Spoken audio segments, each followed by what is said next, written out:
இன்றைக்கி ஸ்பெஷல் வந்து கோங்குரா வித்து குடல் கறி ரெண்டும் சேர்த்து செய்கிறது. புளிச்சக்கீரையும் குடல் கறியும் சேர்த்து செய்கிறது.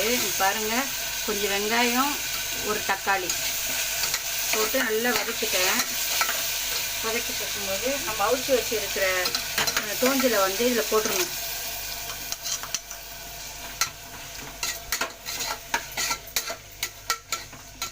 குடல் கறி கொச்சிட்ருக்கு. அது கொஞ்சம் 1/2 ஸ்பூன் உப்பு போட்டு கிண்டிட்டு இருந்துட்டு கொஞ்சம் 1 ஸ்பூன் மிளகாத்தூள், வீட்டு மிளகாத்தூள் வீட்டில் அரைச்சது, கொஞ்சம் மஞ்சள், அவிக்கும் போதே கொஞ்சம் மஞ்சத்தூள் போட்டாச்சு. இன்னும் கொஞ்சம் மஞ்சத்தூள் கவுச்சி வாடை வராது இருக்கிறதுக்கு ஒரு 1/2 ஸ்பூன் மஞ்சத்தூள், காரத்துக்கு 1/2 ஸ்பூன் சக்தி மிளகாத்தூள் நல்லா பரட்டி விட்டுட்டே இருக்கணும்.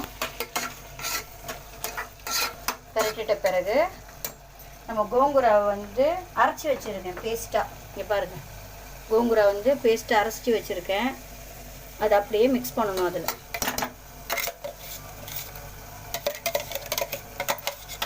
மிக்ஸ் பண்ணிவிட்டு நல்லா கிண்டிகிட்டே இருக்கணும். ஏன்னா இது விசில் முன்னாடியே போட்டாச்சு, அதனால் சும்மா கையில் அப்படியே கிண்டிகிட்டே இருங்க. அவ்வளோதான்.